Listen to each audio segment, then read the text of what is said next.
Oke, semakin seru ya Ho diskusi Betul. kita pada malam hari ini. Yang jelas sepertinya ada upaya-upaya ingin mempermudah kayaknya ya penanganan kasus korupsi tanpa harus lagi melibatkan apa?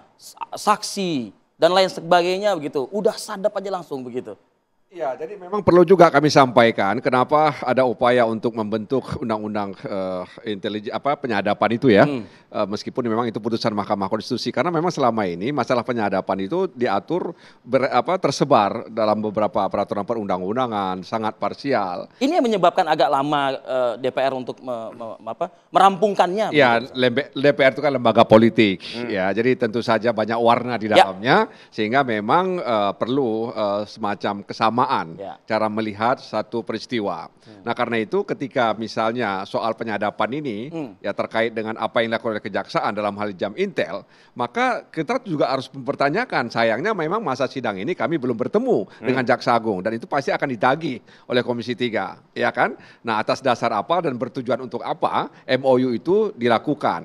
Padahal pasal 30C itu sudah memberikan semacam walaupun itu tidak ada dalam norma guidance itu kesepakatan ya antara pemerintah dan DPR terkait penyadapan yang dilakukan oleh Kejaksaan Agung yang diatur dalam pasal 30. Jadi tidak ada konsultasi lembaga kejaksaan ini. Nah, makanya dalam hukum acara pidana yang akan kami revisi hari ini, kami akan atur dalam bab ketentuan penutup bahwa ke depan memang institusi penegak hukum ya harus dibatasi juga ya melakukan hal-hal seperti ini begitu ya.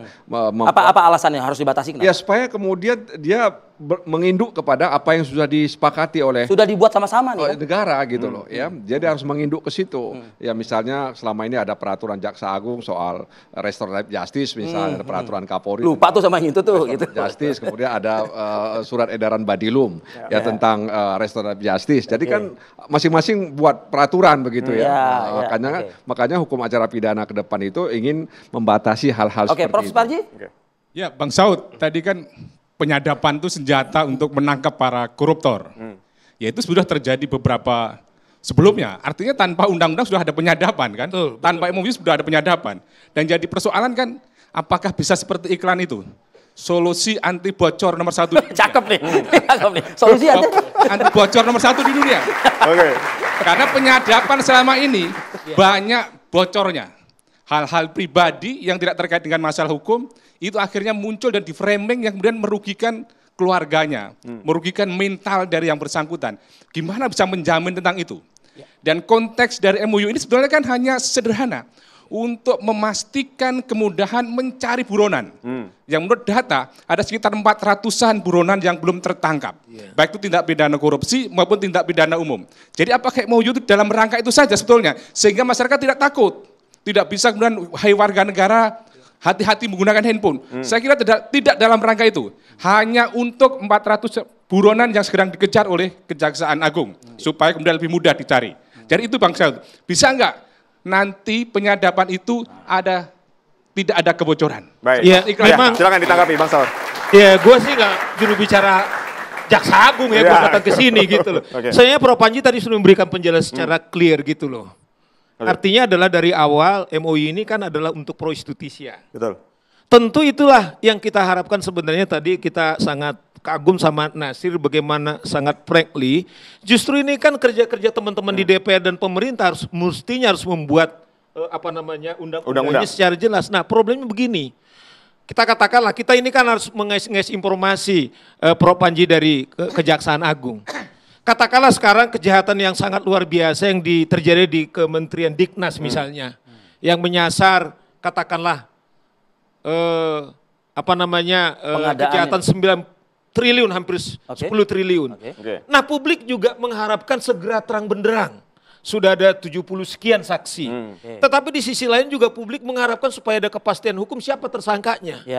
Kemudian kejaksaan mengatakan, memang sudah banyak kami periksa secara fisik orang-orang, tetapi kami terkendala untuk mencari bukti-bukti yang sifatnya itu elektronik gitu loh. Nah, dalam kepastian inilah kemudian masuk ini MOU ini. Masuk MOU ini, tetapi MOU ini kan cuma kesepakatan, tidak menambah sebenarnya kerja-kerja yang dibilang tadi. KPK sudah melakukan itu, polisi sudah melakukan itu.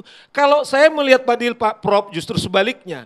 Karena perusahaan-perusahaan provider ini adalah perusahaan terbuka, Mereka kemudian memberikan accountability. Sekarang ada kerjasama loh. Tetapi juga bisa bermakna yang lain. Hati-hati. Gunakanlah alat komunikasimu ini untuk kemuliaan, untuk cinta, untuk kekasih, untuk menghormati orang. Bukan untuk katakanlah melawan kejahatan kemanusiaan. Jangan lupa loh. Korupsi, terorisme, kemudian narkoba, itu adalah menghantam hak ajasi orang lain, mengancam 280 juta rakyat Indonesia. Saya kira pasti kita setuju di sini semuanya. Kalau penyadapan itu supaya mencari koruptor, atau seperti bilang Prof. Panji 400 sekarang DPO nggak ketangkap, pasti kita setuju. Karena mereka menggunakan alat-alat ini. Yang ditanyakan oleh Prof. Supaji tadi kan implementasinya, penerapannya. Membela HAM tentang karena korupsi dan sebagainya tanpa melanggar HAM. Nah itu dia. Nah oleh karena itulah makanya jaksa menggunakan kelar.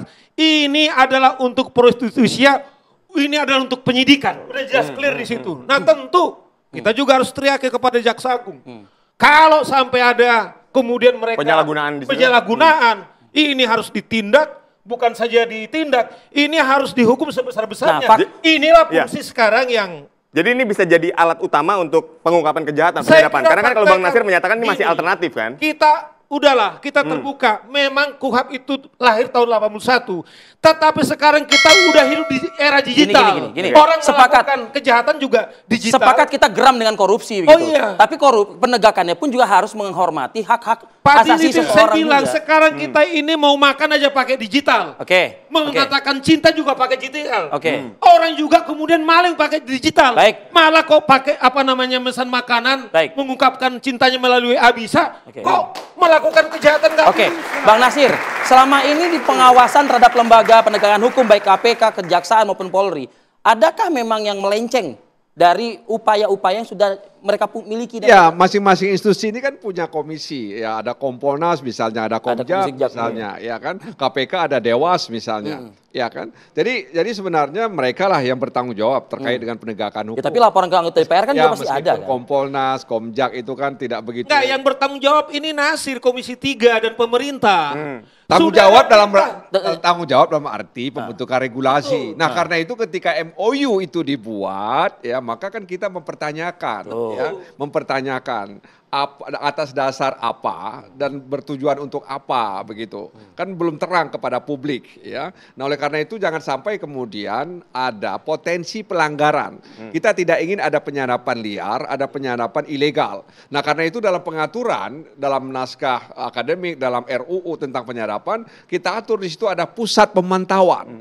Jadi di institusi itu, di masing-masing institusi ada pusat pemantauan supaya tidak disalahgunakan. Bisa terkontrol dengan baik. Bisa diaudit gitu lah. Diaudit oleh auditor tentang penyadapan itu. Jalan nggak itu Bang Nasir? Ya belum jalan karena nggak ada undang-undangnya, ya kan? Nah karena itu, KPK, Dewas bagaimana mengawasi tentang penyadapan itu? Ya, sama dengan itu. Kita lihat kan kalau di KPK itu kan diawasi oleh Dewas. Nah kita nggak tahu sampai sekarang seperti apa, Prof. Ya itu yang saya bilang kita ini mengais informasi, Prof.